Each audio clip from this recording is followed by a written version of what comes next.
Vieux habitants, terre de mémoire, rend hommage à nos ancêtres africains réduits en esclavage pour nous rappeler leur combat mené pour nous conduire à la liberté.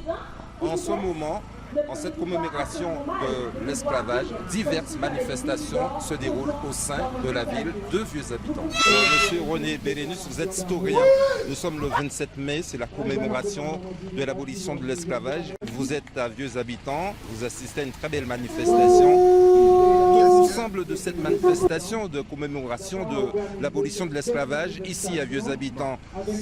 C'est intéressant que chaque commune puisse s'approprier un petit peu cette date, puisqu'il y a tellement d'amalgame qui est fait, vu que nos dates se chevauchent. Beaucoup d'éléments, beaucoup de dates historiques se chevauchent en ce mois de mai. Et depuis une dizaine d'années, on avait tendance à ne penser qu'à Delgrès. D'ailleurs, on est devant le monument Delgrès. Et on vient de déposer une plaque à Delgrès, alors que normalement Delgrès c'est le 28 mai, et donc demain. Aujourd'hui c'est vraiment l'abolition de l'esclavage. Et vous noterez que tout le monde le dit, mais personne n'en parle vraiment. Personne ne parle ni des circonstances de l'abolition, ni même de l'esclavage, encore moins de l'esclavage. Parce que les jeunes n'ont aucune idée de ce que c'est vraiment l'esclavage. On fonctionne au cliché, mais bon, on a tellement fait en sorte qu'on oublie, qu'on n'en parle plus, que ça ne m'étonne pas, quoi. Pensez-vous que notre jeunesse d'ici, nous sommes en Guadeloupe, sont informés et ont déjà pris conscience de ce qui s'est passé jadis? Écoutez, vous tapez à la bonne porte parce que je viens de terminer 40 ans à l'éducation nationale. Je peux vous assurer qu'en dépit de tous nos efforts, la jeunesse ne s'intéresse pas du tout à cette partie de l'histoire, surtout pas à l'esclavage. Pas plus que les parents, ça vient souvent des familles. Hein. Il y a, comme j'expliquais ce matin, que depuis l'abolition, il y a eu ce qu'on appelle un mécanisme de l'oubli qui a été mis en place. On a fait en sorte que les gens ne parlent pas de ces choses-là. Jusqu'à il y a encore 30 ou 40 ans, les grands-mères disaient « il ne faut pas parler de ça, pas parler de l'esclavage ». Et donc, il y a un peu inconsciemment dans les têtes une sorte de complexe à évoquer ce souvenir de l'esclavage. Et non, mais je peux vous assurer, personnellement, j'ai participé à toutes les aventures au plan pédagogique pour faire des livres pour les lycées, les collèges, les cyclotoires, les livres pédagogiques et tout. Je peux vous dire qu'à l'arrivée, tous les livres ont disparu et qu'on est revenu 20 ans en arrière. C'est triste à dire, mais c'est comme ça. Est-ce que les chaînes sont brisées ou du moins il faut encore faire des efforts pour que cela ne se reproduise plus chez nous? Mais dans les têtes, les chaînes ne sont pas brisées. C'est ça le problème. Les chaînes, on a peut-être brisé les chaînes, on a peut-être aboli le fouet, mais est-ce que les chaînes sont véritablement brisées? Tout ce que je viens de dire prouve le contraire. C'est qu'on est encore avec nos complexes, nos héritages, nos séquelles de l'esclavage, et on n'en est pas conscient. Je peux vous assurer que nous, les chercheurs, on se heurte à des murs parce que j'ai même pas l'impression que les gens ont envie de savoir. C'est ça qui est triste. Il y a des réticences partout. Encore ce matin, quelqu'un me disait mais arrête avec ces sortes d'esclavage, c'est fini. Il faut arrêter. Donc non, on a un vrai problème. Si le travail avait été fait comme il faut, on n'en serait pas là. Moi, je crois qu'il faut tout revoir, malheureusement. Monsieur Kouizi Joseph, vous êtes le neveu de feu Rodolphe Émile Enoff. Vous le connaissiez mieux que nous et son nom est dans le programme de ce 27 mai par notre ministre de la ville de Vieux Habitants. Pourriez-vous nous parler un peu de lui? Oui, alors, comme vous disiez, c'est d'abord mon oncle. C'est avec lui que j'ai fait mes premiers pas, je dirais, de curiosité dans l'histoire. J'avais 16 ans qu'il m'emmenait déjà avec lui au bureau des archives à l'époque qui était à Basse-Terre et j'ai eu l'occasion de compulser les premiers registres d'état civil, notamment le registre des nouveaux livres, registre qui a été fait après l'abolition. Et ce que je retiens de mon oncle, qu'on appelait en famille Tonton Miko, ce que je retiens de Tonton Miko, c'est ce désir permanent de faire passer ce qu'il savait. Pédagogue dans l'âme. pédagogue, c'est d'abord son métier. Il a été enseignant la moitié de sa vie. L'autre moitié, en Guadeloupe, il l'a consacré à la recherche de ses racines et il est devenu, je dirais, historien par passion. Et à cette occasion, il a eu l'occasion d'écrire plusieurs ouvrages, dont un sur Vieux Habitants, puisqu'on est à Vieux Habitants, qui s'appelle Flânerie dans Vieux Habitants. Et on a eu la douleur de le perdre il y a juste un mois, 94 ans. Il a eu, je dirais, plusieurs vies. J'ai oublié de dire que c'était un militant syndicaliste, engagé toute sa vie. Il a été secrétaire du bureau national du SNES en France. Et c'est un homme de combat, de conviction et un grand-père heureux. Parce qu'il n'y a pas longtemps, on a vu avec ses enfants, même de arrière-petits-enfants. Voilà. Que pensez-vous, pour terminer, de ce rendez-vous de commémoration de l'abolition de l'esclavage ici à Vieux Habitants? À double titre, je pense que c'est excellent. Parce qu'il y a un devoir, comme je disais pour Enof, un devoir de transmission, un devoir de pédagogie. J'ai vécu avant ça, je savais, il nous était quasiment interdit de parler d'esclavage. Les habitants Viennègre ne parlent pas de ça.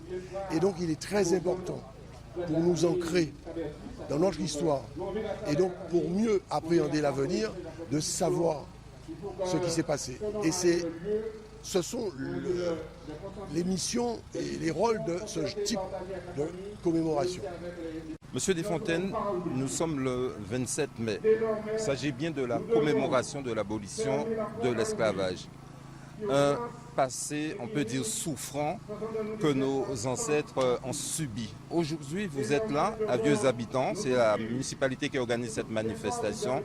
Vous avez un droit de regard. Et quels sont vos propos touchant ce qui s'est passé jadis? Premièrement, j'ai tenu à féliciter et à remercier la municipalité de Vieux Habitants. Parce que si on fait le tour de la Guadeloupe, il n'y a pas longtemps que les municipalités commémorent ces événements-là. Ça, c'est la première des choses. Ensuite, j'ai voulu rappeler aussi l'importance de la connaissance de l'histoire de son pays, de sa commune, et dire aussi que l'histoire était une chaîne. Donc, aujourd'hui, 27 mai, c'est 27 mai 1848. Demain, ça sera vendredi, ça sera 28 mai 1802, parce qu'il faut faire attention aux dates, à leur importance. Mais j'ai dit qu'il faudra penser aussi aux événements de mai 67. Et j'ai dit que si on commémore, c'est qu'il faut donner un sens aux commémorations. On ne peut pas...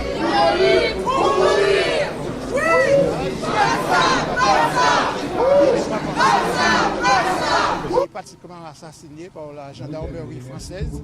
Tout cela, c'est une chaîne et c'est pourquoi nous avons un devoir de mémoire par rapport à tous ces événements-là. Christy Kofi, vous êtes la première dauphine, Miss Vieux Habitants 2019-2021. Vous êtes présente ici à Vieux Habitants pour assister à la commémoration de l'abolition de l'esclavage. Qu'est-ce que cela représente pour vous? Bonjour, donc je suis ravie d'être ici. J'ai été invitée par le maire et pour moi c'est très important car je suis guadeloupéenne et ça fait partie de mon histoire. Je pense que l'abolition de l'esclavage c'est une bonne chose qui a été faite parce que le peuple noir a pu se révéler. Grâce à ça, on est libre aujourd'hui, on peut vivre librement, on a droit à plein de choses. Et à quoi ça sert de vivre si on doit être esclave? Du coup, je pense que c'est une très bonne chose et je suis ravie qu'on remémore ce fait aujourd'hui à Vieux Habitants. Monsieur le maire, la ville de Vieux Habitants, comme dans certaines communes de la Guadeloupe, organise en ce 27 mai la commémoration de l'abolition de l'esclavage. Alors que faut-il retenir aujourd'hui parce que cette manifestation se déroule par l'entremise de la municipalité? C'est une manière de marquer le notre mémoire. Ce moment mémoriel, c'est important pour nos jeunes, pour nos enfants, pour nous-mêmes, pour continuer à nous nourrir. Et que pour nous, c'était naturel de marquer ce temps-là. J'ai eu l'occasion de faire ce type de manifestation quand je n'étais pas en responsabilité à la mairie. Aujourd'hui, en responsabilité, il était important pour nous, avec d'autres personnes ressources, de faire ce temps et de marquer ce temps-là. Et puis aussi profiter de l'occasion à un homme qui a beaucoup œuvré pour les habitants à travers son écrit. C'est Mélénov qui est décédé, donc j'ai pris contact avec la famille, avec l'historien Bélénus, qui le connaissait bien. Donc, et Mélénov s'était beaucoup battu pour le statut du nègre marron de la liberté qu'on avait installé. Donc là, je prends l'engagement qu'avant la fin de la mandature, de réinstaller à l'entrée du bourg. Je vais citer le nom de la famille Curier Anissé, Madame Desdouanes, qu'on connaît très bien, de remettre là le statut du nègre marron de la liberté. C'est une manière aussi de penser à Émile Lenov, c'est une manière aussi de penser à notre histoire. Donc je prends l'engagement devant la population ambitieuse de le refaire, devant la Guadeloupe de le refaire. Alors, est-ce que cette manifestation se traduit de la façon suivante? C'est par respect pour nos ancêtres africains réduits en esclavage, ça il faut le dire. Bien entendu, c'est tout à fait ça. C'est Jacqueline Jacquet qui porte ces notions-là très fortement. Il y a 3 ans, on avait organisé un débat avec elle sur la plage à Vieux Habitants et avec Mijrel, la psychologue ou la psychiatre qui avait travaillé avec nous. Et donc on a tenu aussi comme disait Rico, l'histoire c'est une continuité. Donc marquer le temps pour nos ancêtres et de dire que c'est le combat qu'ils ont mené pour qu'on puisse aujourd'hui être des hommes et des femmes libres, ce combat-là, il ne faut jamais l'oublier. Il ne faut jamais oublier les gens qui se sont battus pour nous permettre d'être libres aujourd'hui. Et donc, en tant que collectivité, en tant que maire, il est pour nous important d'assumer cette responsabilité, de ne jamais oublier pourquoi on est libre et les gens qui se sont battus pour nous pour la liberté. Alors, durant cette manifestation, de mémoire, parce que Vieux Habitants, c'est une terre de mémoire, donc il y aura dans un court instant un débat. Oui, après cette manifestation avec Jeanne Sondé, historien, le mari de Perrette Sondé, Cléo Fakoua, donc qui sera avec nous pour un débat pour permettre de nous rappeler l'histoire, de nous rappeler les éléments, parce que l'histoire c'est une science, il y a des outils à maîtriser, il y a une manière, et c'est aussi pour nous une manière de dire à nos jeunes, de ne pas oublier, de donner des outils à nos jeunes pour que certains qui veulent lancer, comme ils n'ont pas d'éléments, n'ont pas d'arguments, des polémiques, ne pas reconnaître que Napoléon Bonaparte a rétabli l'esclavage, ne pas reconnaître que c'était innommable, ne pas reconnaître que c'était une mauvaise décision, ne pas reconnaître que l'esclavage a été difficile pour nous, pour les Guadeloupéens, pour les communautés qui ont eu à souffrir. Et donc, nous ne rentrons pas dans la polémique. On est dans une démarche. On n'oublie pas, mais on reste ouvert. L'histoire ne s'écrit pas en s'enfermant, l'histoire s'écrit en étant très ouvert, en écoutant les autres. Et il ne s'agit pas pour nous, dans cette démarche-là, de s'inscrire, comme il a dit, blanc contre nègre, nous pas dans ça.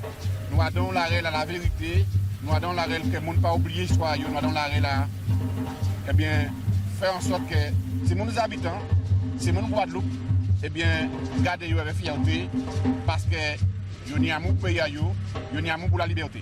Ici à Vieux Habitants, Max Darlis, Robert Darès pour MyTV, Côte Caraïbe.